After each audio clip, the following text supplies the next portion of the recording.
Hi, I'm your host Amira Aida, encouraging you to use less salt, umami it. Now let's face it, we have all heard the rumors growing up about MSG and how it can cause health problems, migraines, causing thirst, and many others.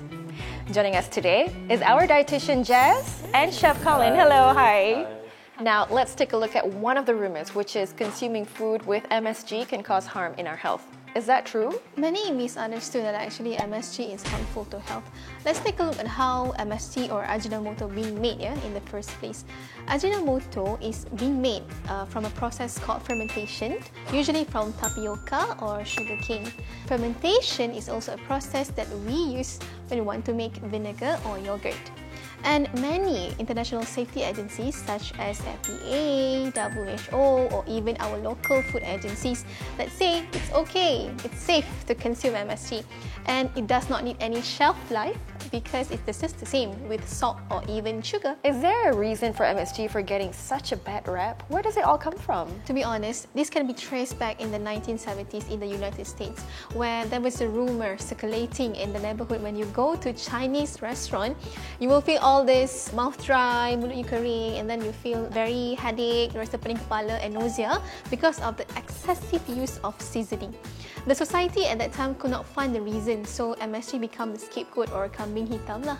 So, turning to the modern times, many scientists have stated in journal articles or research publications that this Chinese restaurant syndrome does not exist. And the US Food and Drug Administration (FDA) has also declared the safety use of MSG. I see. Now let's take a look at another rumor, which is feeling thirsty after consuming food that has MSG in it. Is there any explanation for this? Okay, another misunderstood that people have is eating too much MSG will make you thirsty, especially after eating in restaurants or hawker stalls outside. To be honest, in reality, many hawkers cook with different seasonings to give their own flavor though. And salt, of course, you can make you thirsty. When a person eats different food that use different seasonings in their cooking, the intake of salt and sodium will inevitably increase, thus making you feel thirstier after taking the food. So MSG can reduce our sodium intake, and the myths that we've been hearing aren't true either? Yes. Wow. Chef, can you share with us any tips of maintaining the deliciousness in our dishes while also using less salt in our cooking? This is where Ajinomoto comes in. Oh, that looks so good. Try this less sodium dish and let me know if it still tastes good. Oh my god, it is delicious. And this is with less sodium? Yes, of course. I can't believe it. Pure monosodium glutamate can help reduce sodium intake. As Jess had mentioned, the sodium in Ajinomoto is 2/3 lesser than the sodium available in salt. In other words, when pure monosodium glutamate is used and salt is reduced, the intake of sodium can be reduced and the taste of food can be maintained.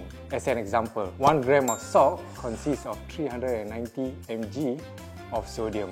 Meanwhile, 1 gram of MSG has only 125 mg of sodium. This is why the food prepared with MSG is delicious and healthy too. In order to reduce sodium intake of up to 40% when we cook, the right formula that we can use is by cutting 50% of the salt content we usually use when we cook and adding Ajinomoto around 50% from the salt used. For example, if you normally add 1 teaspoon of salt while making a soup, now you can use half teaspoon of salt and around half teaspoon of Ajinomoto. This will reduce the sodium in your soup by 34%. Easy, right? Yeah. If you want to know more on Umami and MSG, you can browse through umamilicious.my. Here, not only you will be able to get to know everything on umami, but you can also learn a lot of less sodium recipes from soup, curry, vegetable, eggs, and a lot more.